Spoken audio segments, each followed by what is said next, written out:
Ma quanto è bella questa pochette in juta rivestita all'uncinetto? Amiche ed amici, ciao a tutti e ben ritrovati in un nuovissimo appuntamento settimanale. Oggi vedremo appunto come rivestire una pochette in juta da 25 cm. Non andremo a fare le solite mattonelle da cucire direttamente sulla pochette, ma vedremo un altro tipo di lavorazione. Insomma, la mia versione. Io spero vivamente che vi piaccia, come sempre vi aspetto giù nei commenti, fatemi sapere cosa ne pensate, se provate a replicarla mi raccomando taggatemi e inviatemi i vostri progetti. Dunque ci occorre davvero il minimo ed indispensabile. Intanto una pochette in juta da ricoprire, questa ha la zip, misura 25 cm x 15 cm in altezza, quindi non è troppo piccola, anzi abbastanza capiente e comoda. Poi ci occorreranno due gomitoli di cotone ecologico 100% riciclato che trovate sempre da Trasfere. Ho utilizzato due varianti, la variante zafferano e la variante ecru. Ne ho utilizzati rispettivamente 40 grammi e 40 grammi. Comunque due gomitoli sono più che necessari. Poi non occorre altro. Se volete impreziosire ulteriormente il progetto come ho fatto io, occorrerà un anellino per bigiotteria per appunto applicare la nappina che ho realizzato in un secondo momento, un moschettone piccolo nella variante oro per agganciare il manico da polso sempre realizzato all'uncinetto ed eventualmente una catenina, una tracollina, ma potete realizzarla anche all'uncinetto, fate un po' voi. Uncinetto di lavorazione numero 3,5, poi ci occorrerà un ago per cucire, del filo in nylon oppure del filo per cucire, delle forbici. Il progetto si presenta super facile e veloce, comunque vedrete tutto passo passo durante il tutorial. A questo punto sigla!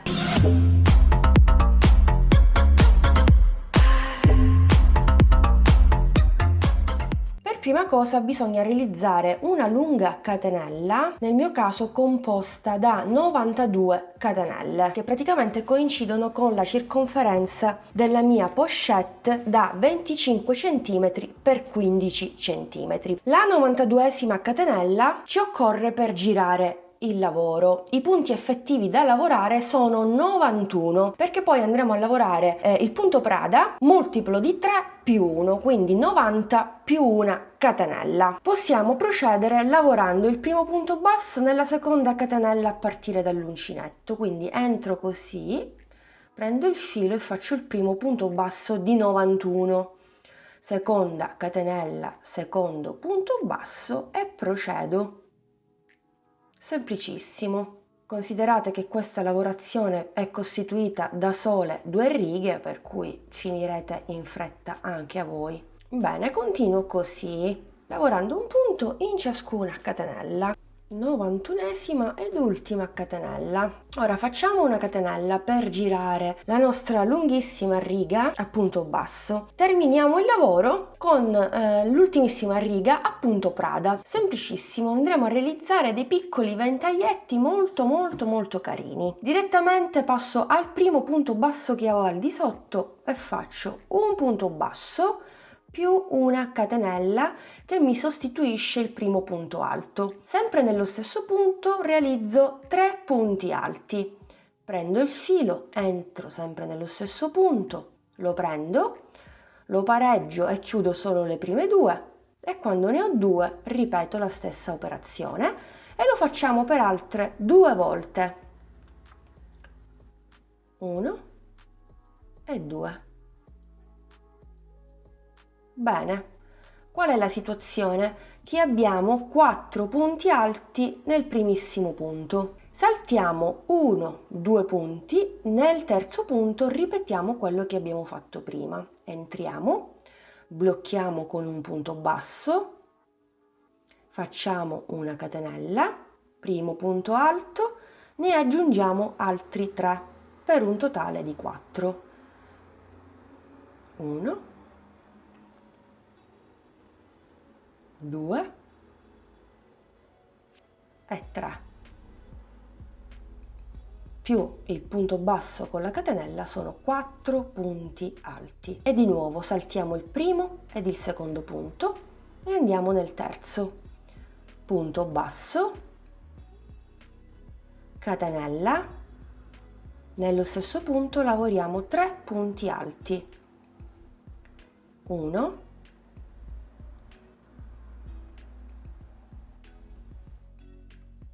2,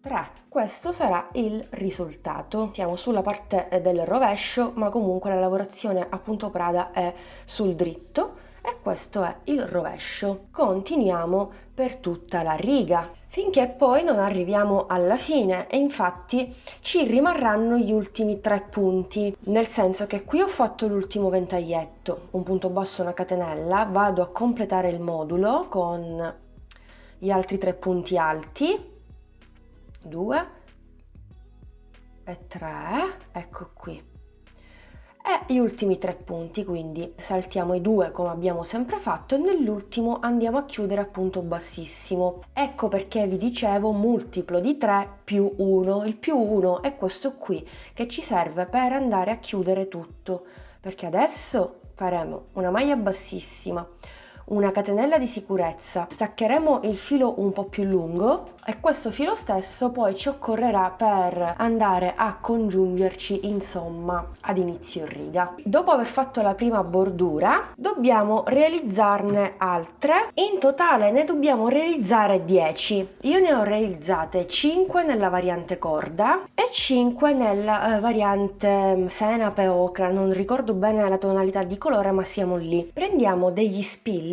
prendiamo anche un ago per cucire, del filo in nylon, potete anche utilizzare del filo normale per cucire, quindi utilizzate ciò che avete, e poi ci serviranno le 10 bordure che abbiamo realizzato precedentemente. Guardate, è un passaggio facilissimo davvero, io lo so che non amate cucire, è semplicissimo. Lo vedrete, bisogna dare soltanto qualche punto e andate a fissare la bordura sulla pochette. Guardate qui, io già ho fatto una prova, l'ho posizionata esattamente alla base e ho dato un punto per ogni motivo, quindi ho 30 motivi se non erro, quindi ho dato 30 punti semplicemente con ago e filo in nylon. Metto la mia bordura sulla parte del rovescio, qui ho l'inizio delle catenelle, l'inizio del lavoro, faccio coincidere i ventaglietti con la primissima riga di catenelle e punti bassi e nascondo le cuciture. Andiamo a fissare il tutto, prendo lo spillo e intanto mi blocco questa zona qui, 1 e 2, man mano pareggio tutto, prendo un altro spillo e blocco. Intanto bloccate in maniera provvisoria, se dovete aggiustare qualcosa staccate qualche spillo e lo posizionate meglio. Guardate come tutti i ventaglietti coincidono. Io prendo come linea guida proprio questi quadratini che sono presenti nella busta stessa, nella pochette, praticamente sono fili di juta intrecciati tra loro, quindi basta che prendete come riferimento proprio ciascuna riga, siete a posto. Fatto questo giro il mio lavoro senza temere nulla perché è tutto ben fissato e procedo sulla parte opposta, quindi pareggio tutto e vado a bloccare, pareggio pareggio pareggio, un altro spillo e blocco. Ecco qui, guardate che bellissimo effetto tipo balze, bellissimo. Almeno facciamo una cosa di diversa, invece di andarci a cucire le mattonelle, no?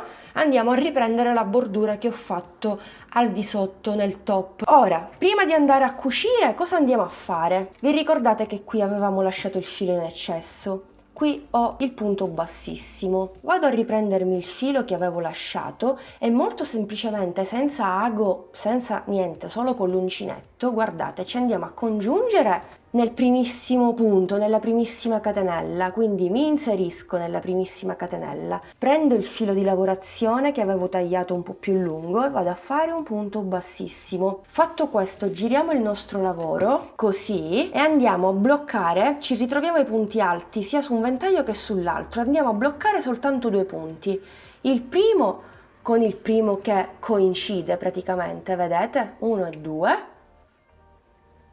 punto bassissimo, altro punto alto, entro proprio nel punto alto e in quello che gli corrisponde prendo il filo punto bassissimo.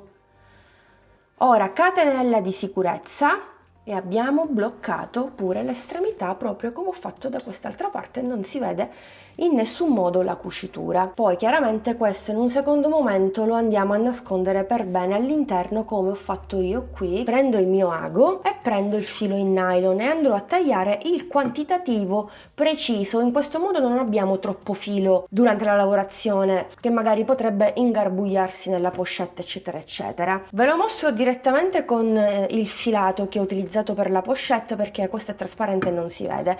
Io faccio così, guardate, prendo questa misura, quindi 25 cm, lo faccio una seconda volta, poi piego in due e ho preso la metà. Metterò semplicemente il mio filo in nylon ad un capo, solo un capo. Vado all'estremità e prendo come riferimento, vedete, questa cucitura in juta. Intanto entro e vado a bloccare il filo in nylon con un nodo e lascio un po' di eccesso. Perché lo lascio? Così a fine cucitura andremo a fare due bei nodini e state tranquille, proprio il modo più semplice per bloccare il filo di cucitura. 3 nodini e non si stacca più. Ripasso e blocco con un nodo. Ecco, già sono entrata al centro dell'anello che ho formato per il nodo e semplicemente blocco. Tiro un altro po', vedete, si è bloccato e vado a bloccarmi questo punto, vedete? Semplicissimo. E inizio a fissare. Ok, passo al ventaglio successivo, vado a puntare l'ago sempre nella stessa riga dove ho cucito, ho fatto il primo punto. Guardate, prendo il filo in juta, vedete? Prendo il modulo, quindi la prima catenella, passo e cucio. Davvero davvero semplicissimo. Modulo successivo, questa è sempre la stessa riga, magari andiamo alla successiva così sono al centro, guardate, e blocco. Passo ai punti successivi e vado a bloccare semplicemente così. Davvero, durante questo passaggio non c'è alcuna difficoltà. Punto dopo.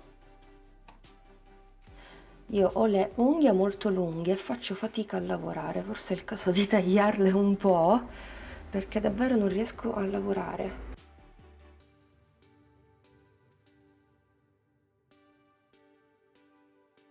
E avete fissato per bene queste balzette. Ora guardate, allora intanto qui non c'è il rischio che andate a cucire l'altra parte dietro, assolutamente no. E questo poi è il risultato.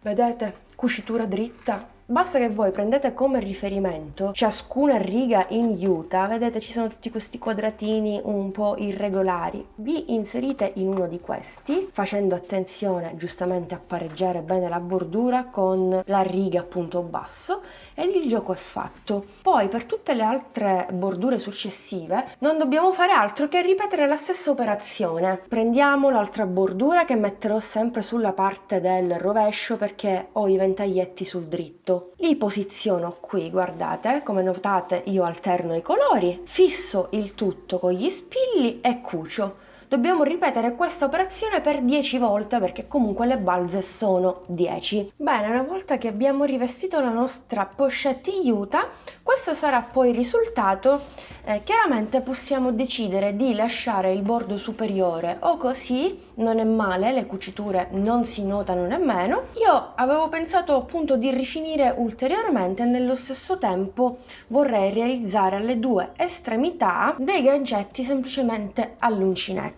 Questo passaggio chiaramente è facoltativo, dunque io passerò all'uncinetto 2,5, sì, e prendo la variante zafferano, vado a fare un nodo e mi aggancio con una catenella, poi a fine giro con la sola di chiusura diventerà una maglia bassa. Posso partire anche da qui, quindi mi inserisco in una catenella iniziale in questo modo, tiro fuori il cappio e blocco con una catenella, quindi questo vale come primo punto. Ora aggiungo 4 punti bassi più la catenella, sono 5 punti bassi. 1, 2, 3, 4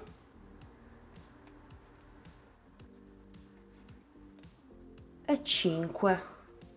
Ok, faccio questo ventaglietto piccolissimo, poi salto 1, vado nel secondo punto, nella seconda catenella e vado a fare un punto bassissimo, prendo il filo e chiudo. Poi salto sempre un punto, vado nel successivo e ripeto la stessa operazione, vado a fare 5 punti bassi tutti nello stesso punto. 1, 2, 3, 4 e 5. Quindi salto un punto, vado nel successivo e vado a chiudere con un punto bassissimo e ripeterò questi piccoli modulini per tutto il giro. Si va a creare una sorta di merletto, ecco. Per adesso ho fatto soltanto 2 modulini. Quando ci troviamo su un'estremità, no? Proprio qui, vado a realizzare il primo gancetto. Anziché andare a fare il ventaglietto, vado a fare intanto un punto basso. Vado a fare 8 catenelle, 1, 2, 3, 4, 5, 6, 7, 8 e poi entro sempre nello stesso punto e blocco con un punto basso. Ok, e ho realizzato questo gancetto, vedete? Può servire sempre per agganciare anche una tracolla, perché no? Poi salto un punto, vado nel successivo, faccio un punto bassissimo, dopodiché ricomincio con i ventaglietti, salto un punto, vado nel successivo e faccio 5 punti bassi. 1, 2, 3, 4 e 5.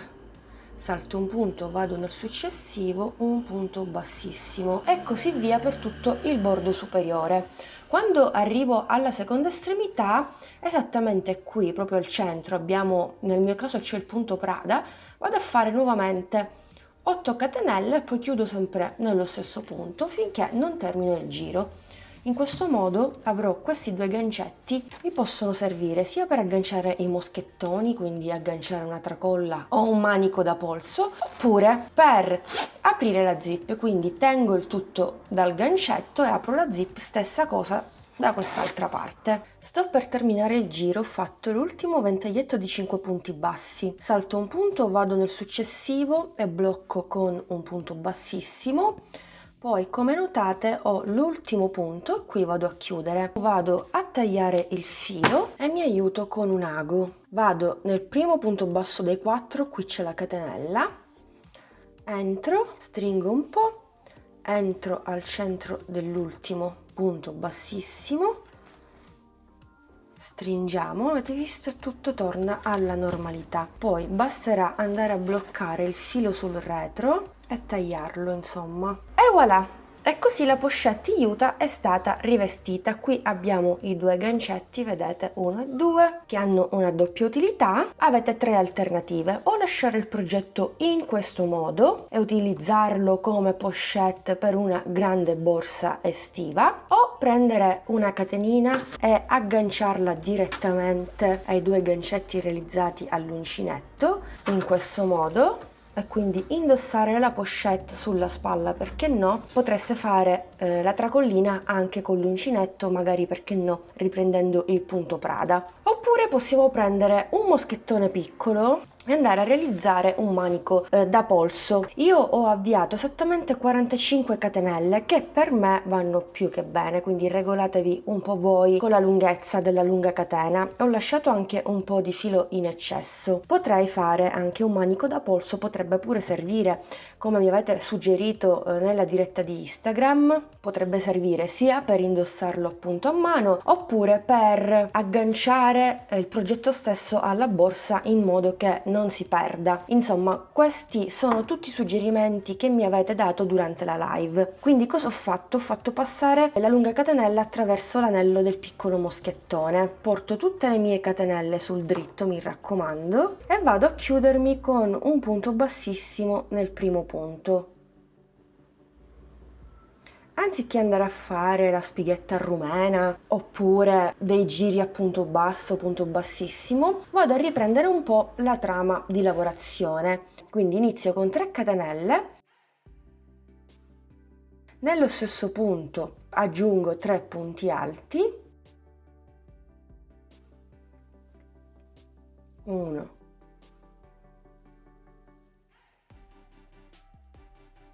2 e 3, salto 1, 2 catenelle, vado nella terza catenella e possiamo chiudere anche a punto basso, poi facciamo 1, 2 catenelle, nello stesso punto aggiungiamo 3 punti alti, 1, 2 e 3, e per tutte le catenelle che mi rimangono continuo con la stessa lavorazione, salto 1, 2 e vado a chiudere nel terzo e poi riparto con il punto Prada. Ecco qua, anche il manico è stato realizzato, guardate che grazioso, semplice semplice, molto veloce da realizzare. Lo posso anche mettere qui. Questo sarà il risultato. Potete farlo anche color corda. Io ho realizzato color zafferano il manico e color corda la nappina. Non ve l'ho mostrata perché già vi ho mostrato questo procedimento in un tutorial passato, casomai vi lascio nella i qui in alto il link che vi riporta direttamente al tutorial. Quindi utilizzo un anellino che utilizzo spesso per questi lavori, lo inserisco, lo metto direttamente qui, ecco qui, lo aggancio al moschettone stesso e il progetto è così terminato. Come sempre io vi aspetto giù nei commenti, spero che abbiate apprezzato, spero che vi piaccia la mia versione, insomma fatemi sapere, supportatemi con un bel pollice all'insù e iscrivetevi al canale se ancora non lo avete fatto, attivando la campanellina, in questo modo non vi perderete i prossimi video tutorial, le prossime novità. Seguitemi anche sui social Facebook ed Instagram per non perdervi tutti gli altri contenuti. Io vi ringrazio ancora una volta, vi do l'appuntamento al prossimo video tutorial. Un bacino a tutti!